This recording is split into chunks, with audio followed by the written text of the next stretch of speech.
School education officers return in service officers का एक इजलास हमने यहाँ बुलाया है।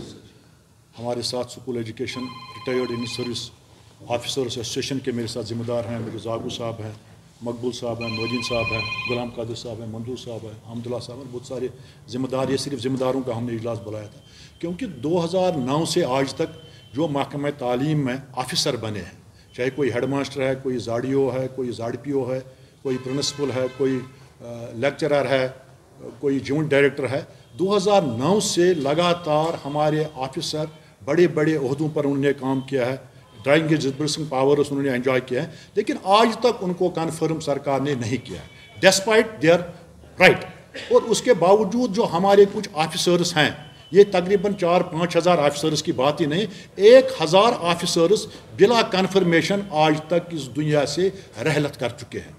उनका आल अयाल भी इस वक्त फाक़े कशी के शिकार में मुब्तला है। और मैं आपके माध्यम से, मैंने इससे पहले भी हम सिविल सेक्रेटरीट में गए, वहाँ हम जो हमारे इस वक्त के कमिश्नर सेक्रेटरी हैं मिस्टर आलम कुमार साहब, उससे हमने मिले, उससे हमने बात की। वहाँ हमारे नसीर साहब हैं स्पेशल सेक्रेटरी, उनसे भी साथ हमारी बात हुई। उससे पहले भी हमारे जो सेक्रेटरी साहब थे वो तो वहाँ से ट्रांसफ़र हो गए हैं, तो हमने उनसे बात की, डिटेल्ड बात की। आज की बात ये नहीं, पिछले 2-4 साल से लगातार हमारे लोग, क्योंकि मैं नहीं था इसमें, क्योंकि मैंने 2019 में रिटायरमेंट की थी, तो उसमें उसके वजह से मैं इसके साथ नहीं जुड़ा रहा, लेकिन मैं भी इस स्कूल एजुकेशन ऑफिसर्स में, मैं भी एक zonal education zonal planning officer रहा हूँ महकमा तालीम में। मैं भी इस मतलब जो हमारा यह हक है, इससे मुझे भी महरूम किया गया। मेरे साथ 5-6 हज़ार हमारे ऑफिसर्स हैं जिनको इस हक से महरूम किया गया। हम लड़ते हैं, जाते हैं सरकार के पास, सरकार हमें यह कहते हैं कि हम आपको कर देंगे मुझे, लेकिन नाइंसाफ़ी का हद आप देख लीजिए। जो ऑफिसर इन सर्विस दे के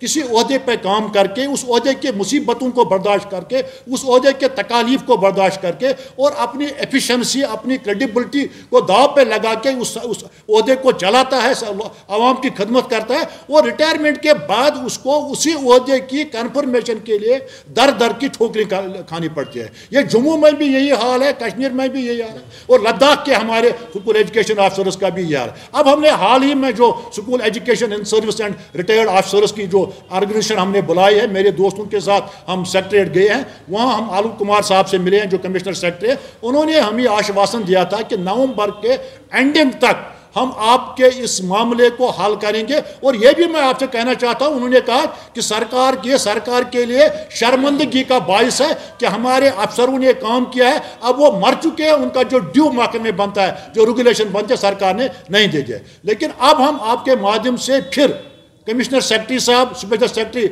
एजुकेशन, वर्दी चीफ सेक्रेटरी साहब से गुजारिश करते हैं, गवर्नर एडमिनिस्ट्रेशन से गुजारिश करते हैं कि हमने महकमे में काम किया है, जानबदारी से हमारे ऑफिसर्स ने काम किया है, उनका जो हक महकमे के पास है, 2009 से हमारे लोग कंफर्मेशन के लिए तरस रहे हैं, उनको फौरी तौर इस टाइम बाउंड जो आपने इसको कर दिया है, उस वक्फे के दौरान उनको रेगुलर किया जाए। नहीं तो हम समाज में बाइज्जत तबके से ताल्लुक़ रखते हैं, बुजुर्ग लोग हैं, सीनियर सिटीजन्स हैं, नहीं तो हमको भी सड़क पे आके अपने मामलात के लिए एहतिजाज का रास्ता इख्तियार करना पड़ेगा। हमने नौकरी छोड़ी है, हमने जदोजहद का रास्ता तर्क नहीं किया है। हम आज भी वो दम खम और गैरत रखते हैं कि हम अपने हुकूक की लड़ाई खुद लड़ेंगे, अपने हुकूक को हल करने के लिए खुद सड़क पे आएंगे और मामले हल करेंगे।